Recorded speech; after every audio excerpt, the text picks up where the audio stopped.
नमस्कार, Bihar special bulletin में आप सभी का स्वागत है। मैं हूं आपके साथ निशा शर्मा। ये खबरों की शुरुआत करते हैं। मैनाटांड़ थाना क्षेत्र के पुरैनिया पंचायत के चिउटाहा गांव के पास वार्ड नंबर 1 में सरकारी जमीन पर अतिक्रमण और बाहरी लोगों को बसाने को लेकर एक तनाव गहरा गया है। स्थानीय लोगों के विरोध के बाद पुलिस ने एक ही समुदाय के 4 लोगों को गिरफ्तार कर जेल भेज दिया है, जिससे ग्रामीणों में भारी आक्रोश भी दिखाई दिया। चिउटाहा गांव में सरकारी जमीन पर कुछ फूस यानी कि घास फूस और टाटी के घर बने हुए हैं। वह स्थानीय ग्रामीणों का ये आरोप है कि ये लोग बाहरी हैं, जिनमें कुछ नेपाल से आए हैं तो कुछ अन्य लोग स्थानों से यहां पर आकर बस गए हैं। ग्रामीणों ने बताया है कि इन अतिक्रमणकारियों को एक ही जाति समुदाय के लोग बसा रहे हैं, जिसका दूसरे समुदाय वर्ग के लोगों ने कड़ा विरोध किया है। स्थानीय ग्रामीणों का कहना है कि ये जमीन सरकारी है और इसके आसपास हिंदू पूजा और आस्था से जुड़े स्थल है। उनका कहना है कि पूर्व में भी प्रशासन द्वारा अतिक्रमणकारियों के घरों को हटाया गया था, लेकिन कुछ सालों बाद फिर से घर बनाने की यहां पर कोशिशें होने लगी हैं। मैनाटांड़ से डीएन शुक्ला की रिपोर्ट आप देख रहे हैं।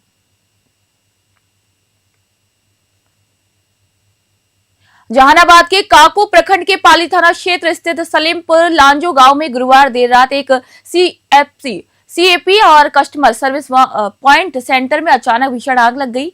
इस घटना में लगभग 1.5 लाख रुपए की संपत्ति जलकर राख हो गई। आपको बता दें कि संचालक धीरेन्द्र कुमार ने आग लगने के पीछे अज्ञात असामाजिक तत्वों की हरकत का संदेह जताया है।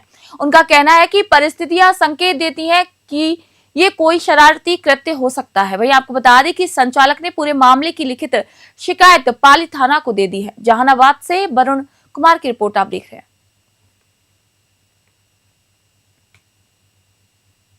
जैसे यहाँ हम 5 बजे सीएसपी सेंटर बंद करके जाते हैं, घर पे गए सुतला रात में 12 से 1 बजे के अंदर में मकान मालिक हमको पास फ़ोन किए, बोले कि सीएसपी सेंटर में आग लगा हुआ है। फिर हम वहाँ से गाड़ी खोले आए तो तब तक देखें शटर उखाड़ के कि पूरा तो जल चुका है। तो फिर देखें कि हम पूरा लाइन को सिस्टम बंद करके गए थे और इन्वर्टर भी बंद था, तो फिर आग लगने का कोई सवाल ही नहीं होता शॉर्ट सर्किट से। तो इससे साफ जाहिर होता है कि किसी ने जानबूझकर लगाया गया है। अज्ञात व्यक्ति पे हाँ, अज्ञात व्यक्ति पर मेरा शक जाता है। तो क्या आनंद फानंद में आपने प्रशासन को सूचना दिया, फायर ब्रिगेड की? हाँ, 112 पर फ़ोन किए तो फायरमैन भी आया और 112 वाला भी लोग आए। फिर वो जांच पड़ताल कर गए, बोले कि जाके थाना से मिलो। तो आग पे कैसे काबू पाया गया? आग पर तो हम लोग उनसे आने से पहले ही बुझा चुके थे। मुझे जानकारी मिली तो मैं तुरंत यहाँ पहुँचा और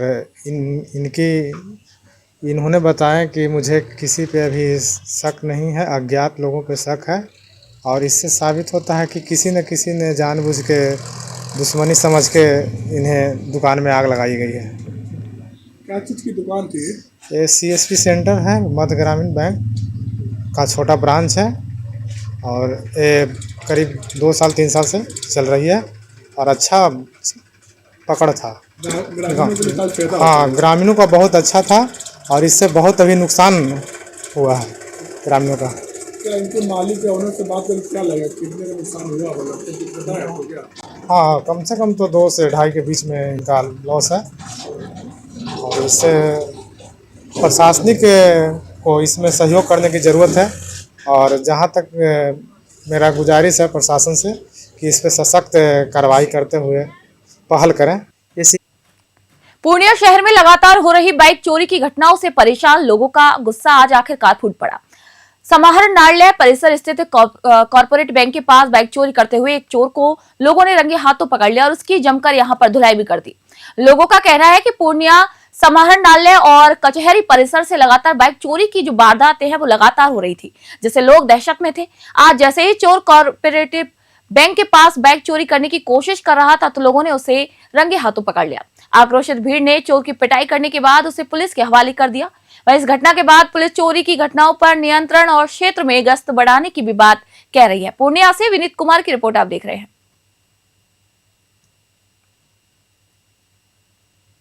पूर्णिया में इस वर्ष की चौथी और आखिरी राष्ट्रीय लोक अदालत का आयोजन कल 13 दिसंबर को पूर्णिया सत्र एवं व्यवहार न्यायालय में किया जाएगा।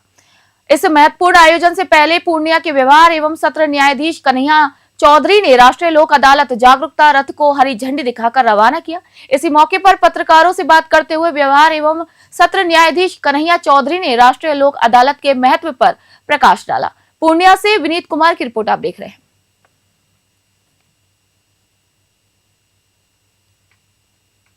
सर्वसाधारण को सूचित करते हुए ये अनुभव कर रहा हूँ कि इस वर्ष का चौथा राष्ट्रीय लोक अदालत कल दिनांक 13/12/2025 को हमारे सिविल कोर्ट के प्रांगण में आयोजित किया गया है। यह राष्ट्रीय लोक अदालत तीनों सब डिवीजन में भी आयोजित की जा रही है। इस वर्ष हम लोग ये 3 लोक अदालत में बहुत अच्छा डिस्पोजल किए हैं और इस वर्ष के चौथा लोक अदालत में अपेक्षा करते हैं कि ज्यादा से ज्यादा लोग इसमें सम्मिलित होकर इस राष्ट्रीय लोक अदालत में अपने केस को डिस्पोजल करवाकर लाभ उठाएं। इस बार हमारे जो चौथा राष्ट्रीय लोक अदालत है इसमें कोर्ट केसेस में करीब हम लोग 6000 के कोर्ट केसेस को चिन्हित किए हैं जो सुलहनीय प्रकृति का क्रिमिनल वाद है। साथ ही सिविल के वो सभी मामले जिसमें सुलह के द्वारा उसको समाप्त किया जा सकता है, ऐसे वादों को भी लोक अदालत में भेजा गया है। भागलपुर जिले में इस वर्ष की चौथी और अंतिम राष्ट्रीय लोक अदालत का आयोजन कल 13 दिसंबर 2025 को किया जाएगा। केसों की पेंडेंसी को देखते हुए कम करने के उद्देश्य से भागलपुर, नौगछिया और कहलगांव कोर्ट में लोक अदालत आयोजित करने का निर्णय लिया गया है। जिला जज धर्मेंद्र कुमार सिंह और परिवार न्यायालय के प्रधान न्यायाधीश राजकुमार राजपूत ने संयुक्त रूप से ये बताया है कि लोक अदालत के आयोजन से केसों की पेंडेंसी में भी लगातार कमी आ रही है। भागलपुर से राहिल सिद्दीकी की ये रिपोर्ट आप सभी देख रहे हैं।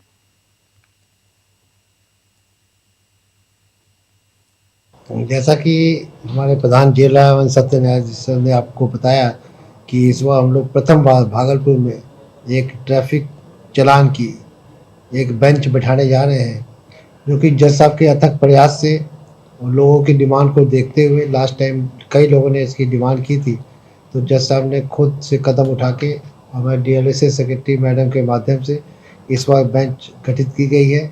और उस बेंच के अंदर डीटीओ साहब, यहाँ के ट्रैफिक इंस्पेक्टर और मैं खुद उनके उस बेंच में बैठूंगा। और हम लोग उस बेंच में अभी चूँकि पहली बार है, प्रथम बार है, इसलिए इसमें ज़्यादातर मामले ऐसे देखे जाएंगे जिसमें कि कुछ भी कंपाउंडिंग की जा सकती है। लेकिन मुख्यतः इस बार जो है वो फाइन अमाउंट जमा करने के लिए इस तरह से पहल की जा रही है। और आगे चूँकि अभी बिहार सरकार की तरफ से कोई स्पष्ट दिशा निर्देश नहीं है, इसलिए इसको प्रथम बार कोशिश की जा रही है कि ज़्यादा से ज़्यादा चालान निपटाए जा सके। आगामी 13 दिसंबर को, यानी कि एक दिन के बाद में, परसों दिन, इस वर्ष की चौथी और अंतिम लोक अदालत का आयोजन किया जाना है। इस बार भागलपुर न्याय मंडल में हम लोगों ने कुल 23,000 केसेस का निपटारा करने हैं तो उसको आइडेंटिफाई किया। इस 23,000 केसेस में से करीब 17,000 केसेस ऐसे हैं जो कि प्री लिटिगेशन से संबंधित मामले हैं। प्री लिटिगेशन को मैं थोड़ा सा यहाँ उसके संबंध में बताना चाहूँगा कि ये वैसे मामले हैं जो कि bank, mining, weight and measures, labour इत्यादि से संबंधित मामला, इसको हम लोग प्री लिटिगेशंस के मामले के श्रेणी में रखते हैं। तो ऐसे मामले करीब 17,000 मामले हम लोगों ने चिन्हित किए हैं। इन मामलों में जो प्री सिटिंग्स हुई है, उस प्री सिटिंग्स में लगभग अब तक जो हमारे पास जो डेटा अभी उपलब्ध है उसमें करीब 520 केसेस ऑलरेडी डिस्पोज्ड ऑफ हो चुके हैं। जैसा मुजफ्फरपुर से खबर आपको बता रहे हैं, बिहार में शराब माफियाओं के हौसले पस्त करने के लिए उत्पाद विभाग और पुलिस लगातार कार्रवाई कर रही है। इसी क्रम में मुजफ्फरपुर उत्पाद विभाग ने एक बड़ी सफलता हासिल करते हुए एक लग्जरी वाहन से लाखों रुपए मूल्य की विदेशी शराब भी बरामद की है और 2 तस्करों को भी गिरफ्तार किया है। उत्पाद इंस्पेक्टर दीपक कुमार को गुप्त सूचना मिली थी कि एक लग्जरी वाहन में शराब की बड़ी खेप लोड कर कुछ शराब कारोबारी छपरा जिले से मुजफ्फरपुर की तरफ आ रहे हैं। वही सूचना मिलते ही इंस्पेक्टर दीपक कुमार ने तुरंत सब इंस्पेक्टर ज्योति कुमारी के नेतृत्व में एक विशेष टीम का गठन किया। वही जांच के दौरान लग्जरी गाड़ी की डिग्गी से लाखों रुपए मूल्य की विदेशी शराब भी बरामद की गई। टीम ने मौके से ही 2 शराब तस्करों को वहां पर गिरफ्तार कर लिया है और बताया जा रहा है कि पकड़े गए दोनों शराब तस्कर सीतामढ़ी जिले के रहने वाले हैं। मुजफ्फरपुर से सत्यम शर्मा की रिपोर्ट आप देख रहे हैं। जिलाधिकारी महोदय के आदेशानुसार हम लोग अभी हमारी कार्य की प्रमुखता पूर्वक कर रहे हैं। और इसी क्रम में एक कल सूचना मिली कि एक कार से लखनऊ कार से विदेशी शराब की खेप छपरा से आने वाली है। इसी सूचना पर हमारे टीम का गठन किया गया और ये जो पकरेरा टोल प्लाजा है वहीं हम लोग इस कार को घेराबंदी किए। और इसके उपरांत इस कार में एक समीर कुमार जो कि खुद कार का चालक था और ये स्वयं भी वहां पर ये छपरा से शराब लेकर आ रहा था और इसके आगे आगे एक लाइनर चल रहा था जो कि भाड़े की गाड़ी पे लाइनिंग कर रहा था। दोनों को जब हम लोग पकड़े तो जो लाइनर था वो अनिल कुमार ये भाड़े की गाड़ी से था। हालांकि इसमें भाड़े की गाड़ी के चालक का कोई दोष नहीं है और न उस वाहन की दोष है। जो जिस अभियुक्त का वाहन था सुमीर कुमार के गाड़ी से करीब विदेशी शराब का 11 कार्टन। बगहा से खबर अब बता रहे हैं आपको। पश्चिमी चंपारण के बगहा नगर परिषद के अंतर्गत आने वाले वार्ड नंबर 29 में नगर परिषद द्वारा निर्मित सामुदायिक शौचालय की दुर्व्यवस्था सामने आई है। स्थानीय लोगों के मुताबिक नगर परिषद के ध्यान न देने के कारण यह सुलभ शौचालय मात्र 4 वर्षों में ही खराब हो गया है। शौचालय खराब हो जाने के कारण अब बस्ती की महिलाएं और पुरुष एक बार फिर शौच के लिए खेतों में जाने को मजबूर हैं।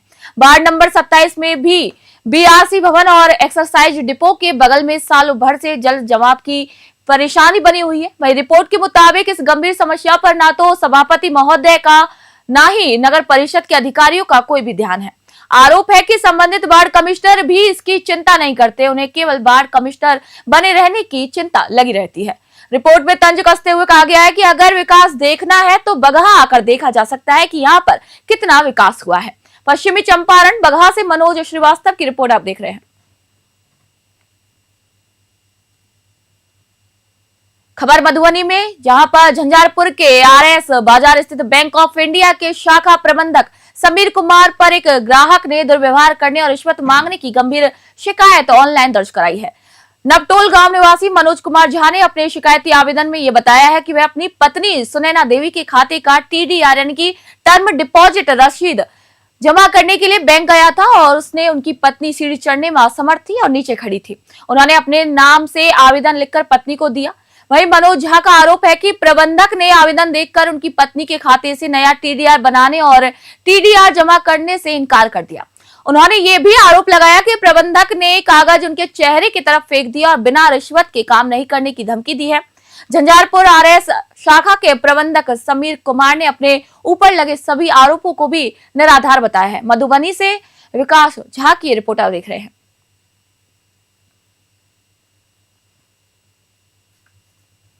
खबर लौरैया से। लौरैया पुलिस ने बड़ी सफलता हासिल करते हुए लौरैया चनपटिया मार्ग पर 8 दिसंबर को एक महिला से 50,000 रुपए नगद और मंगलसूत्र लूट कर फरार हुए 2 बदमाशों को गिरफ्तार कर लिया है।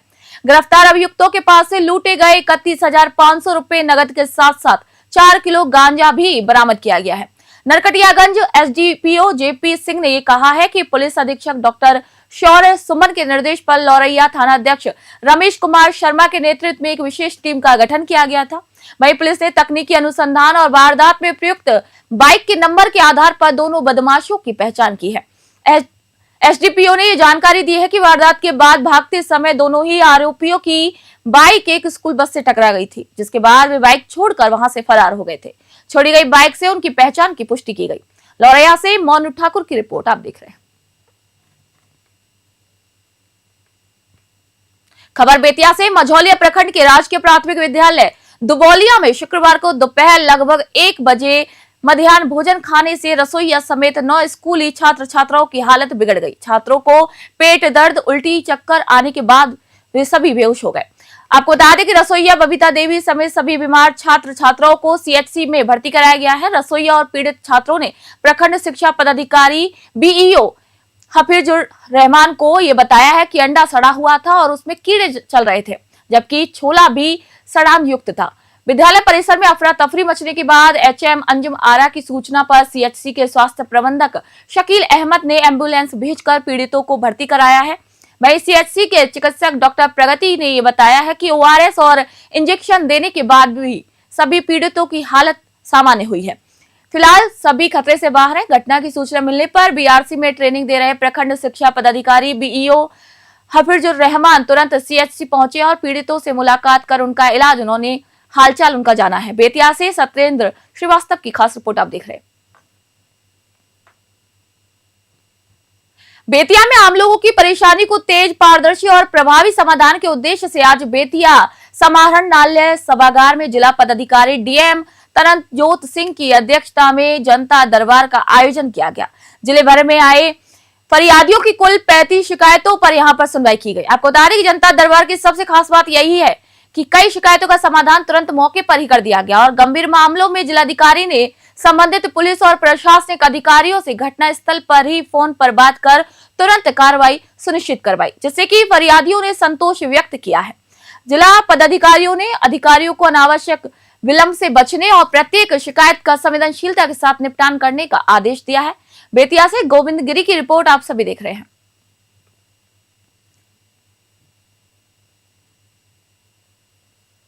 खबर गयाजी से। बोधगया प्रखंड में झोला छाप डॉक्टरों का नेटवर्क तेजी से फैल रहा है, जिसने ग्रामीण स्वास्थ्य व्यवस्था को भी खतरे में डाल दिया है। हैरान करने वाली बात यह है कि कई फर्जी डॉक्टर बिना किसी मेडिकल डिग्री या पंजीकरण के न केवल गंभीर बीमारियों का इलाज कर रहे हैं बल्कि ऑपरेशन तक यहां पर कर रहे हैं।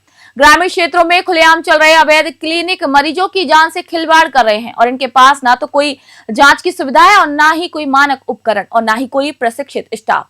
लगातार ये शिकायतें सामने आ रही हैं कि गलत इलाज और गलत ऑपरेशन के कारण मरीजों की स्थिति बिगड़ रही है। ग्रामीणों का सीधा आरोप है कि स्वास्थ्य विभाग के कुछ कर्मचारियों की मिलीभगत और लंबे समय से चले आ रहे ढीले सिस्टम के कारण इन फर्जी डॉक्टरों का हौसला बढ़ गया है। हाल ही में हुई दुखद घटनाओं का भी उल्लेख किया गया, जहां फतेहपुर प्रखंड और डोभी प्रखंड में झोला छाप डॉक्टरों के गलत इलाज के कारण एक महिला की जान चली गई थी। लोगों ने जिला प्रशासन से तत्काल सघन जांच अभियान चलाने, ऐसे झोला छाप डॉक्टरों पर कड़ी कार्रवाई करने की मांग की है ताकि किसी बड़ी दुर्घटना से पहले इन जानलेवा गतिविधियों पर रोक लगाई जा सके। गयाजी से सतीश कुमार की रिपोर्ट आप सभी देख रहे हैं।